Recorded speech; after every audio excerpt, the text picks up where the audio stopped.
Hello everyone. तो previous session को आगे कंटिन्यू करते हैं। इस क्वेश्चन में दिया हुआ है let A be a matrix of 3 cross 3। ठीक है, तो ए क्या है? 3 क्रॉस 3 का एक मैट्रिक्स है। ठीक है, और डिटर्मिनेंट ऑफ ए हमें दिया हुआ है 2। ठीक है, बी इसने डिफाइन किया है, इसको फर्स्ट एज्यूम कर लेते हैं। बी हमें डिफाइन किया हुआ है 2 टाइम्स ए इनवर्स। ठीक है, और हमें यहाँ पे जो डिटर्मिनेंट की वैल्यू पूछी है उसमें ए क्यूब बी स्क्वायर सी क्यूब भी है। ठीक है, सबका हमें डिटर्मिनेंट कैलकुलेट करना पड़ेगा। तो यहाँ पे बी का जब डिटर्मिनेंट कैलकुलेट करेंगे तो ये क्या हो जाएगा? 2 ए इनवर्स बी। क्योंकि ये 2 जो है ए इनवर्स एक मैट्रिक्स है और मैट्रिक्स से मल्टीप्लाई है, तो जब ये डिटर्मिनेंट फॉर्म होगा और डिटर्मिनेंट से बाहर आएगा तो ए का जितना ऑर्डर होता है उतने 2 बाहर निकलते हैं, है ना। तो ये क्या हो जाएगा? 2 क्यूब, क्योंकि ए का ऑर्डर 3 है, और ये ए इनवर्स कितना हो जाता है? 1/a, है ना। और ए की वैल्यू हमें ऑलरेडी, डिटर्मिनेंट ऑफ ए हमें ऑलरेडी दे रखी है, तो ये कितना हो गया हमारा? 2 स्क्वायर 4 दे देगा। ठीक है, तो ये हमारे पास दूसरा पार्ट आ गया। और सी जो हमें डिफाइन किया गया है, सी क्या है? सी इज एडजॉइंट ऑफ, है ना। सी क्या है? C is adjoint of A divided by cube root of 16। ठीक है, अगर हम डिटर्मिनेंट ऑफ सी की बात करें तो ये क्या हो जाएगा? Adjoint of A divided by square cube root of 16 का डिटर्मिनेंट। फिर से क्योंकि ये मैट्रिक्स है और मैट्रिक्स में ये मल्टीप्लाइड है तो बाहर आएगा, तो ये क्या दे देगा? जितने ऑर्डर का है उतने उतने टाइम्स वो बाहर निकलता है। तो 3 क्रॉस 3 का है तो ये 3 बार बाहर निकलेगा, तो ये क्या हो जाएगा? क्यूब रूट ऑफ 16 का क्यूब। ठीक है, और adjoint of determinant of adjoint of A, और determinant of adjoint of A का फॉर्मूला भी हमारे पास अवेलेबल होता है ना। तो ये क्या हो गया? 1/16, और ये क्या हो जाएगा? Determinant of A to the power 2। क्योंकि ये 3 क्रॉस 3 का है तो एडजॉइंट में एक पावर कम हो जाती है। ठीक है, और डिटर्मिनेंट ऑफ ए हमें ऑलरेडी पता है 2, तो ये 4/16, तो कितना हो गया? 4/6। तो डिटर्मिनेंट ऑफ सी की वैल्यू कितनी आ गई? 1/4, है ना। तो ये हमने सारा ए बी सी तीनों कैलकुलेट कर लिया, और हमसे अब फाइनली इसने कैलकुलेट करने के लिए क्या बोला है? Determinant of A cube B square और सी क्यूब। हमें पता है क्योंकि मल्टीप्लीकेशन में है, तो इंडिविजुअली आप अलग अलग डिटर्मिनेंट निकाल के मल्टीप्लाई कर सकते हो और क्यूब भी कर सकते हैं। तो ये क्या हो जाएगा? Determinant of A cube, determinant of B square, determinant of C cube. Determinant of A cube कितना हो जाएगा? 2 to the power 3। Determinant of B square कितना हो जाएगा? 4 स्क्वायर। और डिटर्मिनेंट ऑफ सी क्यूब कितना हो जाएगा? तो सी हमने निकाला 1/4, तो ये क्या देगा? 1/4 का होल क्यूब। ठीक है, एक कैंसिल हो जाएगा, और यहाँ से भी 4 कैंसिल होगा, तो फाइनली कितना बच जाएगा? 2 बच जाएगा। तो इस कंप्लीट डिटर्मिनेंट की वैल्यू किसके इक्वल हो जाएगी? 2 के इक्वल हो जाएगी। तो यहाँ पे हम 2 फिल कर सकते हैं, है ना। तो डिटर्मिनेंट की बेसिक प्रॉपर्टी यहाँ पे यूज हुई, और adjoint of determinant of A की वैल्यू क्या होती है? Determinant of A to the power n-1, अगर हमारा ए n क्रॉस n का है। ठीक है, तो ये वाला एक प्रॉपर्टी हमने यूज किया। ठीक है, नेक्स्ट पे आते हैं। नेक्स्ट हमें एक फंक्शन दिया हुआ है, ठीक है, ब्रांच फंक्शन है, और हमें इंटीग्रेट करना है, आई की वैल्यू निकालनी है, और 3 टाइम्स मॉड आई निकालनी है। तो पहले हमें आई निकालना पड़ेगा, और आई हमारे पास क्या है? -2 fx/dx। अब देखो, क्योंकि लिमिट जो है वो सिमेट्रिक है, तो ऑलरेडी हम ये चीज डिस्कस कर चुके हैं, जब भी सिमेट्रिक होता है तो हम ऑड इवन चेक करते हैं। ठीक है, तो फंक्शन जो हमें दिया हुआ है, फंक्शन एक्चुअली में हमें क्या दिया हुआ है? x टाइम्स मॉड x की value less than equal to -1 के लिए, और यहाँ पे ग्रेटेस्ट इंटीजर फंक्शन है, तो x plus greatest integer of 1 - x, और तीसरा है minus times x mod x। ठीक है, ये चीज हमें गिवन है। तो अब देखो, अगर इसमें x की जगह पे -x पुट करोगे तो इस पूरे फंक्शन में कहीं भी कोई चेंज नहीं होने वाला, सेम टाइप का फंक्शन मिल जाएगा। इसका मतलब ये fx कौन सा फंक्शन है? fx हमारा इवन फंक्शन है, और अगर फंक्शन हमारा इवन है तो इसी इंटीग्रेशन को हम क्या लिख सकते हैं, 2 times 0 to 2 F x D x, है कि नहीं, 0 to 2 F x D x इसको लिखा जा सकता है। अब एफ एक्स क्योंकि ब्रांच फंक्शन है तो ब्रांच फंक्शन के लिए हम इसको देखना पड़ेगा कि ये कहाँ कहाँ पे आ रहा है, ठीक है।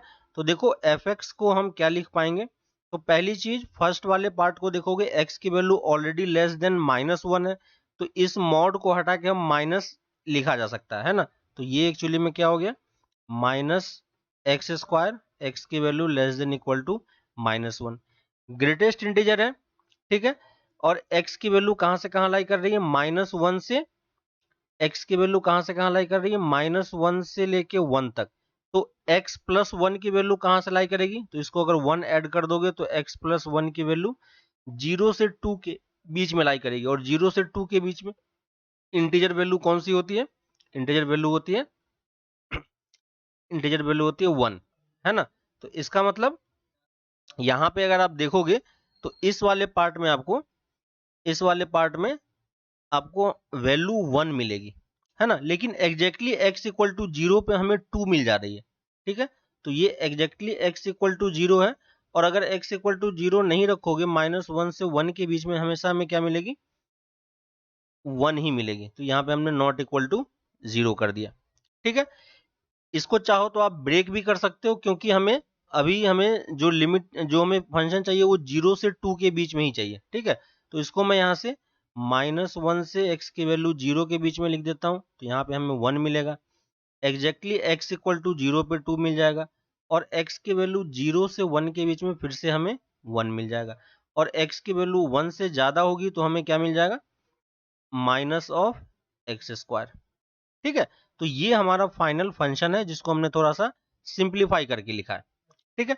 अब देखो जो फंक्शन हमें दिया हुआ है एफ एक्स, वो एफ एक्स का इंटीग्रेशन कहां से कहां तक है, 0 से 2 तक है, तो हम यहां से आगे की तरफ मूव करेंगे, तो 0 से 2 के लिए हमें कहां कहां पे ब्रेक करना पड़ेगा, इसे 1 पे ब्रेक करना पड़ेगा, है ना। तो इसको हम क्या लिखेंगे, 0 to 1 प्लस 1 to 2, है ना। 0 से 1 में हम कौन सा फंक्शन लेंगे, 1 वाला, तो ये क्या हो जाएगा 1 dx, और 1 से 2 में हम कौन सा वाला फंक्शन लेंगे, माइनस एक्स स्क्वायर का, तो ये क्या हो जाएगा minus X square D x, minus है तो इस माइनस को यहाँ पे बाहर लिख लेते हैं, और ये 2 इस पूरे क्वांटिटी से मल्टीप्लाइड है। अब आपको दिख रहा होगा कि फंक्शन काफी इजी बन चुका है, इसको हम सिंपली इंटीग्रेट कर सकते हैं।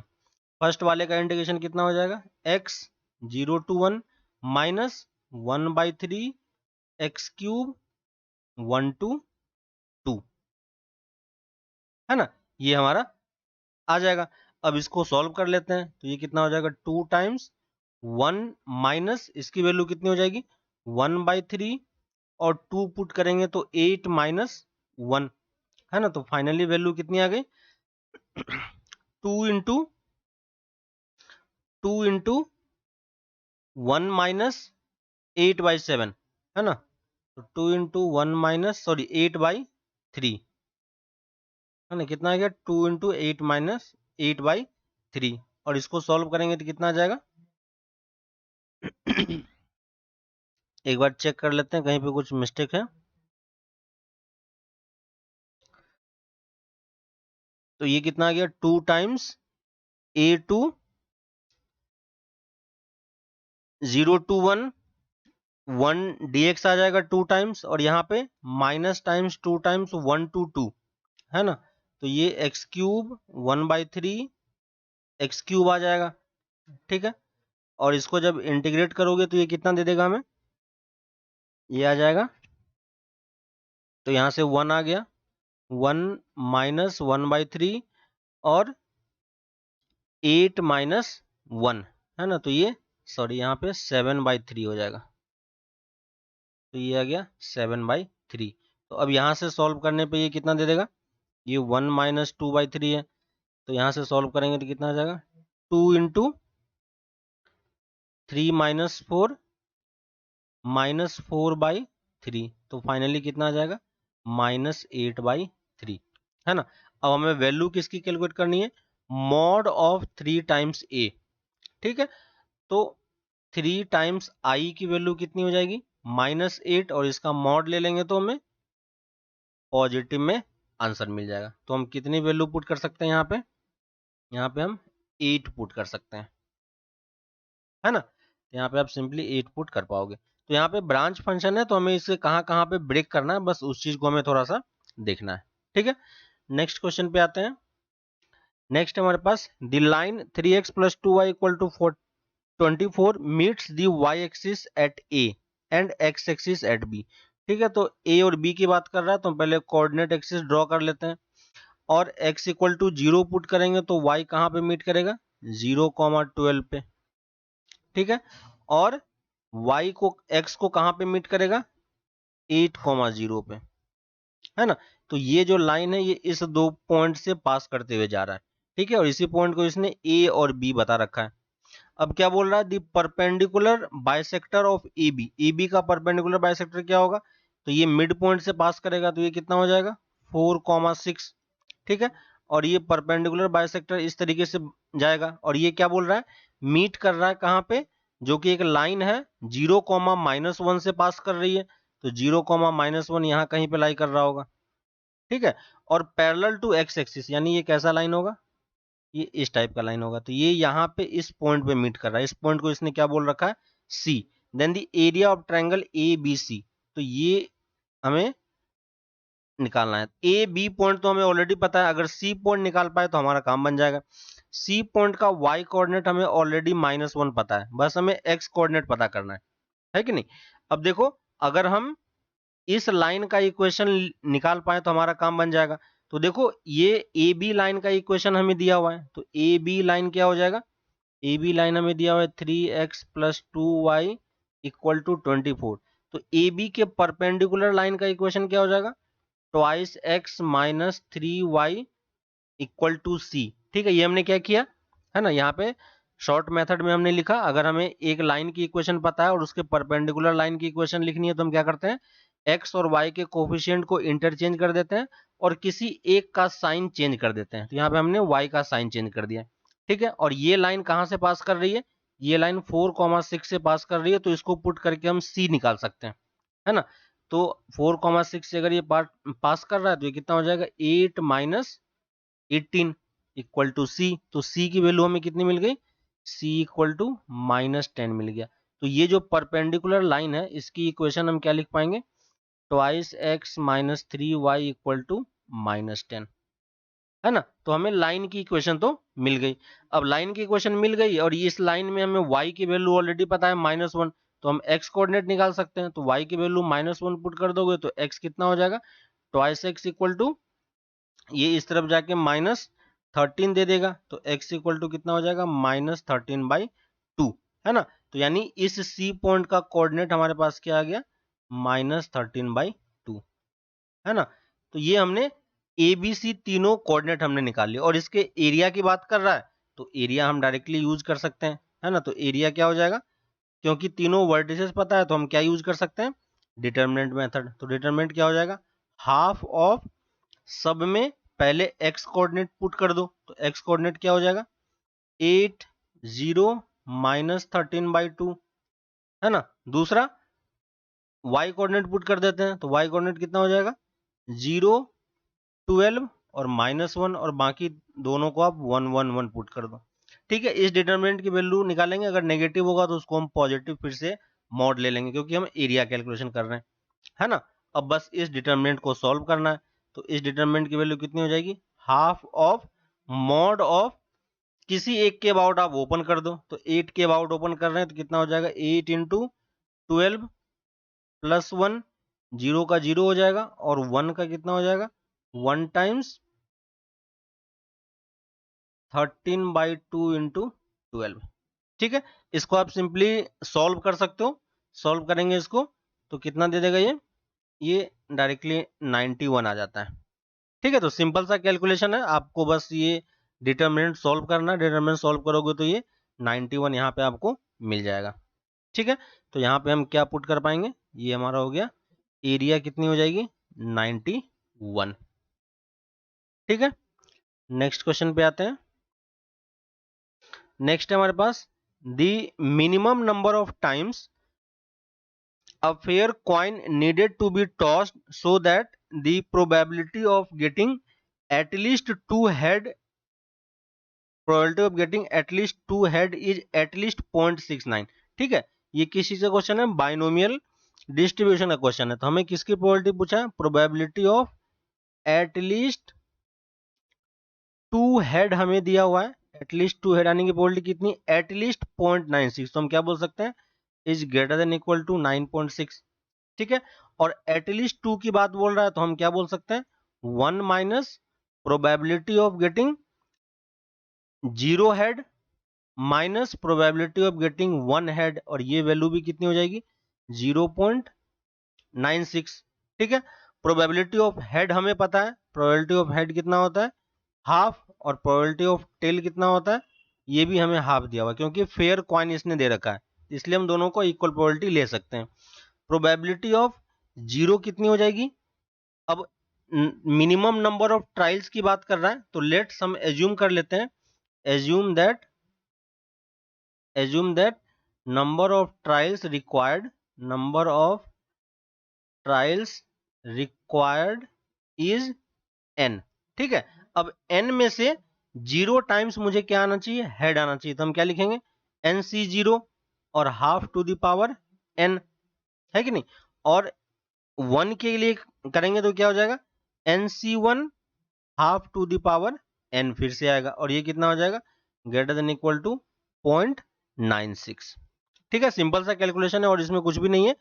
इसको इस तरफ लेके आते हैं, इसको इस तरफ लेके आते हैं, तो ये कितना दे देगा, 0.04 is greater than equal to, ये कितना हो जाएगा, nc0 की वैल्यू 1 हो जाएगी, है ना, यहां से half to the power n बाहर आ जाएगा, और बचेगा क्या, 1 प्लस n, है ना।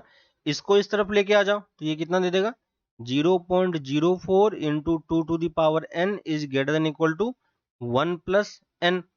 इसको सॉल्व करेंगे तो ये कितना दे देगा, 2 to the power n plus 2, है ना, is greater than equal to n plus 1 into 100, है ना। तो ये हमारे पास इनइक्वालिटी एक जनरेट हो गई। ठीक है, अब अगर आप इसमें करना कुछ नहीं है, इसमें सिंपली आपको क्या करना है, n की डिफरेंट वैल्यू आपको पुट करके चेक करनी है कि किस वैल्यू के लिए ये चीज सेटिस्फाई होती है ना। तो यहाँ पे आप n की वैल्यू 1 2 3 से लेके, है ना, आप चेक करते जाओ। तो यहाँ पे जब इसको चेक करोगे, क्योंकि एक तरफ एक्सपोनेंशियल और एक तरफ लीनियर फंक्शन है, तो दोनों को सॉल्व करना पॉसिबल नहीं है। तो यहाँ पे आप वैल्यू डाल के चेक कर सकते हो कि फर्स्ट n की कौन सी वैल्यू मिलेगी जिसके लिए ये इनइक्वालिटी होल्ड करेगा। ठीक है, तो यहाँ पे जब चेक करोगे तो आपको n की वैल्यू कौन सी मिल जाएगी, 8 मिल जाती है। ठीक है, यानी हमें मिनिमम नंबर ऑफ कितने ट्रायल्स रखने होंगे, एंड 8 ट्रायल्स रखने होंगे, तब हमें एटलीस्ट 2 हेड की प्रोबेबिलिटी 0.96 से ज्यादा आएगी, है ना। तो यहाँ पे हम n की value, minimum number of trials हम क्या बोल सकते हैं, 8 बोल सकते हैं। ठीक है, नेक्स्ट क्वेश्चन पे आते हैं। नेक्स्ट हमारे पास कंसीडर द इक्वेशन, हमारे पास एक इक्वेशन दे रखा है, X square plus twice X minus N equal to 0, और n हमारा नेचुरल नंबर को बिलोंग कर रहा है, और ये 5 से 100 के बीच में होना चाहिए। ठीक है, बोल रहा है the number of different value of n so that the given equation has integral roots. ठीक है, रूट्स की बात कर रहा है, तो इसका अगर हम रूट्स लिखें, क्वाड्रेटिक इक्वेशन है, तो रूट्स क्या हो जाएगा, -2 plus minus square root of B square minus plus 4ac divided by twice a, और इसको सॉल्व करेंगे तो क्या हो जाएगा, -1 plus minus square root of 1 plus n। ये हमारा क्या है, x की वैल्यू है। ठीक है, और ये बोल रहा है क्या होना चाहिए, इंटीजर होना चाहिए। ठीक है, इंटीजर के लिए ये वाला पार्ट तो ऑलरेडी इंटीजर ही है ना, और प्लस माइनस हो रहा है, तो ये वाला पार्ट अगर इंटीजर बन जाए तो हमारा काम बन जाएगा। और इसको इंटीजर होने के लिए अंदर वाला टर्म क्या होना चाहिए, हमारा परफेक्ट स्क्वायर होना चाहिए, है ना। तो यहाँ पे हम क्या बोल सकते हैं, 1 प्लस n, और n प्लस 1 की वैल्यू जो है, n plus 1 must be perfect square, है ना, n plus 1 must be perfect square. तो n प्लस 1 परफेक्ट स्क्वायर की कौन कौन सी वैल्यू पॉसिबल है, तो n प्लस 1 की वैल्यू 1 हो सकती है, 1 भी परफेक्ट स्क्वायर है, और n प्लस 1 की वैल्यू 4 हो सकती है, n प्लस 1 की वैल्यू 9 आप पुट कर सकते हो, n+1 की वैल्यू आप 16 पुट कर सकते हो, n+1 की वैल्यू आप 25 पुट कर सकते हो, n+1 की वैल्यू आप 36 पुट कर सकते हो, है ना। n+1 की वैल्यू आप 36 के बाद कौन सा आ जाएगा, 6 7 के लिए 49, इसके बाद 64, इसके बाद 64 के बाद 81 और इसके बाद 100, क्योंकि हमें 100 तक ही जाना है, मैक्सिमम 100 ही है। इस यहाँ से n की वैल्यू कितनी आएगी, 0, यहाँ से n इक्वल टू 3, यहाँ से n इक्वल टू 8, यहाँ से n इक्वल टू 15, इस वाले पार्ट से 24, ठीक है, मैं डायरेक्टली लिख रहा हूँ, 36 35 48, यहाँ से 63, यहाँ से 80, ठीक है, और यहाँ से 99। ये सारी किसकी वैल्यू है, ये सब n की वैल्यू है, ठीक ना। और n की वैल्यू हमें कहाँ से कहाँ लाई कर रही है, 5 से 100 के बीच में लाई कर रही है, तो ये वाला नहीं हो सकता है, ये नहीं हो सकता है ना। तो कितनी वैल्यू, n की वैल्यू पॉसिबल है यहाँ से लेके यहाँ तक, तो टोटल कितने हो गए, 1 2 3 4 5 6 7 8। तो टोटल n की कितनी वैल्यू पॉसिबल है जिसके लिए हमें इंटीजर रूट्स मिलेंगे, तो आप यहाँ पे n इक्वल टू 8 पुट कर सकते हो, है ना। तो इस तरीके से आप ये क्वेश्चन सॉल्व कर पाओगे, ठीक है। नेक्स्ट आते हैं हम लोग नेक्स्ट क्वेश्चन पे। नेक्स्ट क्वेश्चन है हमारे पास, यहां पे इसने दे रखा है u, हमारे पास एक फंक्शन है u इक्वल टू क्या है, X square plus Y square, ठीक है, और हमें x दे रखा है s प्लस थ्राइस टी, ठीक है, x हमें कितना दे रखा है s प्लस थ्राइस टी, और y हमें कितना दे रखा है ट्वाइस s माइनस टी। हमें किसकी वैल्यू निकालनी है, D square Y by D S square, ठीक है। तो अगर मैं इसको D U by D S करूं, इसको हमें 2 बार डिफरेंशिएट करना पड़ेगा, है ना। तो चेन रूल अप्लाई कर लेते हैं, कितना हो जाएगा 2x d x by D s plus 2y d y by D s, है ना। और हमें इसको एक बार और डिफरेंशिएट करना है, तो D you square by D S square की वैल्यू कितनी हो जाएगी, इसमें प्रोडक्ट रूल पहले अप्लाई करेंगे, है ना।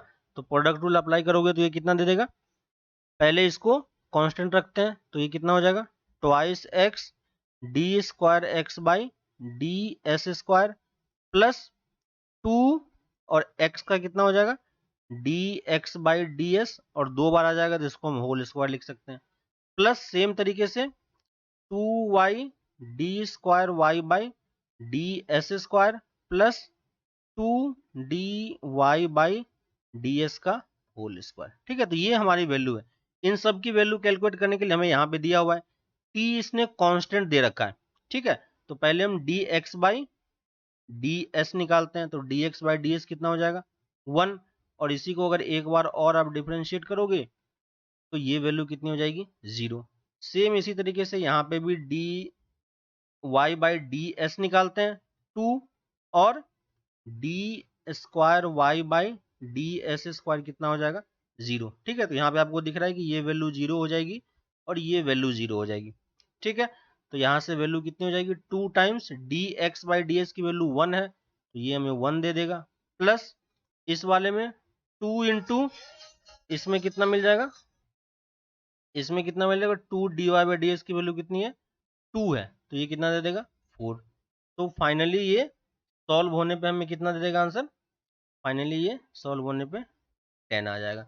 तो इसमें आप कौन सा आंसर मार्क कर सकते हो, इसमें आप डी ऑप्शन आप यहाँ पे मार्क कर सकते हैं, है ना।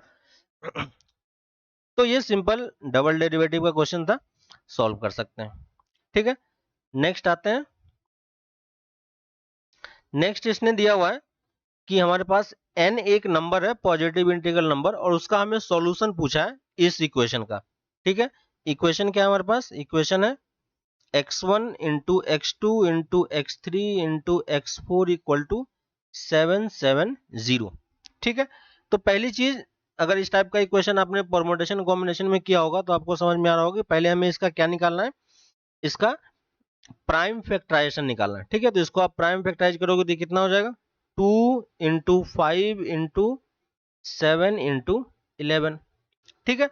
और ये x1 x2 x3 और ये x4 आ गया, है ना। अब यहां से देखोगे यहां से अगर आप देखोगे तो इसका मतलब ये x1 x2 x3 ये भी क्या होना चाहिए, प्राइम फैक्टर का टर्म होना चाहिए, है ना। तो लेट्स यहाँ पे एज्यूम कर लेते हैं कि x1 में भी ये सारे प्राइम नंबर आएंगे, तभी तो हम कंपेयर कर पाएंगे, है ना। तो ये 2 की पावर यहाँ पे हम लेट्स से एज्यूम कर लेते हैं a1 दिया हुआ है, ठीक है। 2 की पावर हमें क्या दिया हुआ है, a1 दिया हुआ है, 5 की पावर b1 दिया हुआ है, 7 की पावर c1 दिया हुआ है और 11 की पावर d1 दिया हुआ है, ठीक है। उसी तरीके से x2 को भी हम निकाल सकते हैं, a2 b2 c2 and d2। और क्योंकि x1 x2 x3 ये सब क्या है, नंबर्स हैं, तो इसको भी हम प्राइम फैक्टर के फॉर्म में ऑलवेज लिख पाएंगे, ठीक है। ये हमेशा पॉसिबल होगा कि आप ये चीज लिख पाओगे, ठीक है। तो c3 और 11 d3, और ऐसे ही हम x4 भी लिख सकते हैं, a to the power 4 b to the power 5 to the power b4 7 to the power c4 और 11 टू द पावर d4, ठीक है। अब इन सब की वैल्यू आप यहाँ पे पुट करोगे तो 2 की पावर में क्या आ जाएगा, a1 plus a2 plus a3 plus a4, है ना। वैसे ही 5 की पावर में क्या आ जाएगा, b1 plus b2 plus b3 plus b4, ठीक है।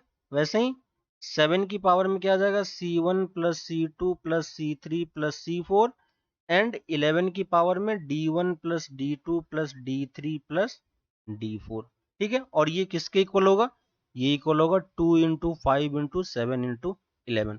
अब क्योंकि दोनों तरफ प्राइम फैक्टराइजेशन के टर्म है, तो हम यहां से क्या बोल सकते हैं कि a1 plus a2 plus a3 plus a4 की वैल्यू कितनी होनी चाहिए, 1, b1 plus b2 plus b3 plus b4 की value 1, c1 plus c2 c3 and c4 की value 1, and similarly d1 plus d2 plus d3 plus d4 की value 1 होनी चाहिए, ठीक है।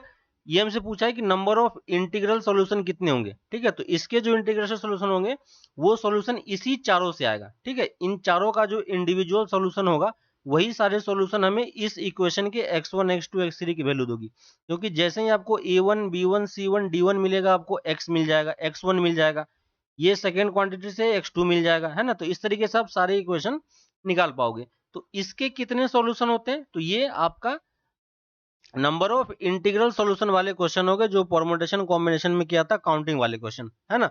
तो इसकी वैल्यू कितनी होती है, 4c, कितना हो जाएगा 4c1, है ना। टोटल इसके कितने सॉल्यूशन हो सकते हैं, इसके आपके 4 सॉल्यूशन पॉसिबल है ना। तो इसको आप 4 तरीके से सॉल्यूशन आपका इसका निकाल सकते हो। सिमिलरली इसके भी कितने होंगे, 4c1, इसके भी कितने होंगे 4c1, इसके भी कितने होंगे 4c1 सॉल्यूशन होंगे, है कि नहीं। तो आप देख पा रहे हो कि टोटल हम यहाँ पे सॉल्यूशन कैलकुलेट कर पा रहे हैं, और क्योंकि हमें सबकी वैल्यू चाहिए तो फाइनल आंसर कितना होगा, 4 इंटू 4 इंटू 4 इंटू 4, तो कितना हो जाएगा 256। तो टोटल इसके कितने सॉल्यूशन पॉसिबल है, 256 सॉल्यूशन इसके पॉसिबल है, ठीक है। यहाँ पे हमने परमुटेशन कॉम्बिनेशन यूज किया है, ठीक है, और सॉल्यूशन वाला पार्ट यूज किया है कि सॉल्यूशन हम किस तरीके से निकालते हैं, वो हमने बस डायरेक्टली यहाँ पे यूज करके लिख दिया, ठीक है। नेक्स्ट क्वेश्चन पे आते हैं। नेक्स्ट हमारे पास if one root of this equation, हमारे पास इक्वेशन है X square plus P X plus Q equal to 0, और इसके दो रूट्स हैं, एक रूट बोल रहा है दूसरे का स्क्वायर है, तो एक रूट अगर अल्फा होगा तो दूसरा रूट अल्फा स्क्वायर हो जाएगा, और हमें पी क्यू में रिलेशन चाहिए, ठीक है। तो सम ऑफ रूट्स हम यहां से निकाल सकते हैं, सम ऑफ रूट कितना हो जाएगा माइनस का पी, है ना, और प्रोडक्ट ऑफ रूट कितना हो जाएगा alpha cube alpha into alpha square, और ये वैल्यू किसके इक्वल हो जाएगी क्यू के, ठीक है। हमें ऑप्शन देखोगे तो पी क्यूब, पी की पावर क्यूब सब जगह आ रही है, इसका मतलब हमें इस वाले पार्ट को क्या करना पड़ेगा, क्यूब करना पड़ेगा, है ना, सिंपल सा हमें समझ में आ रहा है। तो इस वाले को क्या करो, दोनों तरफ आप क्यूब लगा दो। तो ये क्यूब लगाया तो ये क्या आ गया, माइनस पी क्यूब। ए प्लस बी का होल क्यूब का फॉर्मूला यूज करेंगे तो कितना आ जाएगा, ए क्यूब, है ना। तो A cube plus B cube plus thrice A into B, है ना। तो ए क्यूब फिर से आ गया, A into B into A plus B, और ये वैल्यू किसके इक्वल है, माइनस पी क्यूब के। Alpha to the power cube की वैल्यू कितनी है, क्यू, तो यहाँ पे हम कितनी लिख पाएंगे, क्यू स्क्वायर। ये वैल्यू हमें क्यू दी हुई है, इसकी वैल्यू जगह हम क्यू पुट कर सकते हैं, और अल्फा प्लस अल्फा स्क्वायर की वैल्यू कितनी है, माइनस पी, तो यहाँ पे माइनस पी पुट कर सकते हैं, और ये वैल्यू किसके इक्वल है, पी क्यूब के इक्वल है। ठीक है, अब इसको सिंप्लीफाई कर लो, तो ये क्या आ गया, p cube plus q square plus q minus 3 p q equal to 0, है ना। तो यही हमारा क्या आ गया, सॉल्यूशन आ गया। तो कौन सा ऑप्शन मैच करेगा, इसने Q कॉमन ले रखा है, तो यहां से अगर Q कॉमन निकालोगे तो क्या आ जाएगा, p cube q square q into 1 minus 3p equal to 0। ठीक है, तो देखो 1 माइनस 3p कौन से वाले पार्ट में, डी वाले पार्ट में, है ना। तो इसके लिए कौन सा ऑप्शन हो जाएगा, डी ऑप्शन आप इजिली मार्क कर सकते हो। ठीक है, नेक्स्ट क्वेश्चन पे आते हैं। नेक्स्ट दिया हुआ है हमें, एस एन की वैल्यू हमें दी रखी है सिग्मा ऑफ, एस एन हमें दे रखा है sigma of 1 by n C r, और r equal to 0 to n. इसको अगर आप एक्सपेंड करोगे तो आपको ये दिखाई देगा किस फॉर्मेट का है, 1 by n c 0, n C 1, n सी 2, और अप टू ये कहाँ तक जाएगा, 1 बाई एन सी एन तक। ठीक है, सिमिलरली टी एन जो हमें दिया हुआ है वो क्या है, sigma r equal to 0 to n r by n C r. ठीक है, इसको भी जब अगर ओपन करेंगे तो क्या होगा, 0 बाई एन सी 0, इसकी वैल्यू 0 होगी, लेकिन हम इसको भी इसी फॉर्म में रख रहे हैं, प्लस 1 अपॉन एन सी 1 प्लस 2 अपॉन एन सी 2 और n अपॉन एन सी एन आ जाएगा। ठीक है, टी एन को देखो मैं फिर से लिख रहा हूं क्योंकि हमें ये प्रॉपर्टी पता होती है, n C r equal to n C n minus r, है ना, ये प्रॉपर्टी वैलिड होती है। तो यही वाली प्रॉपर्टी हम यहाँ पे फिर से लिख रहे हैं। ठीक है, ऊपर वाले टर्म को सेम लिख रहे हैं, इसको हम नीचे वाले को क्या लिख सकते हैं, नीचे वाले को हम क्या लिख सकते हैं, सॉरी वो वाली प्रॉपर्टी नहीं, इसी सीरीज को मैं क्या करूंगा, रिवर्स ऑर्डर में फिर से लिख रहा हूं। ठीक है, ये टीएन है, टीएन को हम क्या कर रहे हैं, फिर से रिवर्स ऑर्डर में लिख रहे हैं। तो पहला टर्म क्या हो जाएगा, n n by n C n. ठीक है, सेकेंड टर्म क्या हो जाएगा, n minus one by c n minus one. ठीक है, और लास्ट टर्म क्या हो जाएगा, 0 अपॉन एन सी 0। ठीक है, और इसके बाद हम क्या कर रहे हैं, इसके बाद हम ये वाली प्रॉपर्टी यूज करेंगे, n C r equal to n C n minus r, और वो हम कहाँ लगाएंगे, डिनोमिनेटर में। तो ये क्या हो जाएगा, n c 0 n minus one n सी 1। ठीक है, और लास्ट वाला 0 अपॉन एन सी एन। ठीक है, और अब देखो इस इक्वेशन को और इस इक्वेशन को अगर मैं ऐड कर दूं दोनों तरफ से, तो लेफ्ट हैंड साइड में कितना आ जाएगा, 2 टाइम्स टी एन, क्योंकि सेम ही टर्म है, और फर्स्ट टर्म को इसके साथ ऐड करोगे तो डिनोमिनेटर देखो दोनों का सेम है, न्यूमरेटर ऐड होकर कितना दे देगा, n, तो इसको हम क्या लिख सकते हैं, n अपॉन एन सी 0। ठीक है, सेकेंड टर्म को ऐड करोगे तो n माइनस वन, और ऊपर में 1 है तो दोनों ऐड होकर फिर से हमें n दे देगा। ठीक है, तो इस तरीके से आप देख सकते हो कि सब में मेरा क्या कॉमन आ जाएगा, n कॉमन आ जाएगा, और बच क्या जाएगा, n c 0 plus n C 1 up to n C n तक। ठीक है, और यही वैल्यू किसके इक्वल है, एस एन के इक्वल है। ठीक है, तो 2 times t n equal to n times s n, और हमें किसकी वैल्यू निकालनी है, t n by s n. ठीक है, तो t n by s n आप यहां से कैलकुलेट कर सकते हो, कितना आ जाएगा, एन बाई 2। तो कौन सा ऑप्शन मैच कर जाएगा, एन बाई 2, सी ऑप्शन आप यहां पे मार्क कर सकते हो। ठीक है, नेक्स्ट क्वेश्चन पे आते हैं। नेक्स्ट है हमारे पास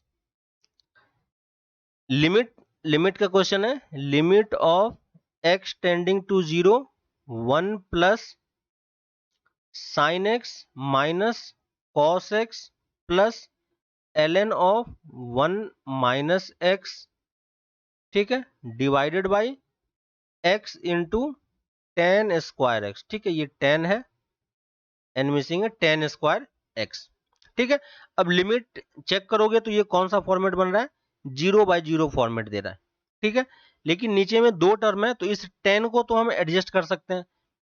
कैसे एडजस्ट करेंगे, अगर मैं स्क्वायर से मल्टीप्लाई डिवाइड कर दूं, ठीक है, तो ये दोनों टर्म मिलके क्या दे देगा हमें, 1 दे देगा लिमिट की वैल्यू। तो इसी लिमिट को हम क्या लिख सकते हैं, limit x tending to 0 1 plus sine x minus cos x, ऊपर वाले टर्म में तो कोई चेंज नहीं है, नीचे वाला टर्म हमारा सॉल्व होकर क्या बन गया, एक्स क्यूब का, और अभी भी ये 0/0 का फॉर्मेट है, ठीक है।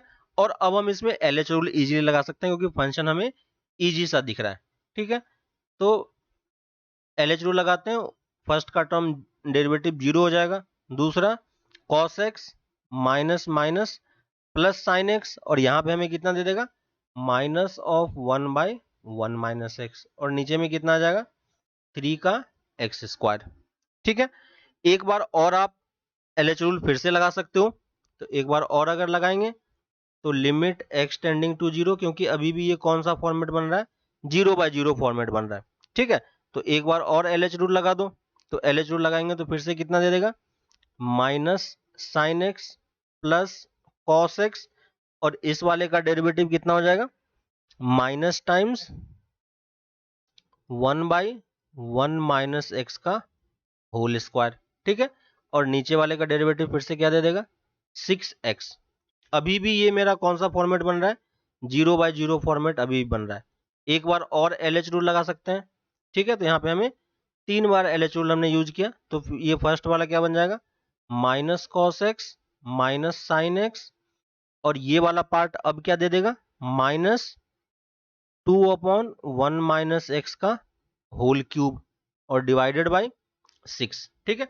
अब इनडिटर्मिनेट फॉर्म यहां से हट गया है, ठीक है। और अब आप सिंपली x की वैल्यू 0 पुट कर दो, तो x की वैल्यू 0 पुट करोगे तो ये टर्म 0 हो गया, यहां से हमें कितना मिल जाएगा, -1, यहां से -2 डिवाइडेड बाई 6, तो वैल्यू कितनी आ जाएगी, माइनस का हाफ, है ना। तो कौन सा ऑप्शन आप मार्क कर सकते हो, ए ऑप्शन आप यहाँ पे मार्क कर पाओगे, ठीक है। तो इस तरीके से हमने ये लिमिट का क्वेश्चन सॉल्व किया, ठीक है। तो अभी के लिए फिलहाल इतना ही रखते हैं, नेक्स्ट क्लास में हम इसको आगे कंटिन्यू करेंगे, तब तक आप क्वेश्चंस को आगे कंप्लीट करते रहो, ठीक है। और कुछ डाउट आता है तो वो आप पूछते रहना, ठीक है। तो मिलते हैं फिर नेक्स्ट क्लास में, तब तक आप प्रैक्टिस करते रहो, ओके, चलो बाय।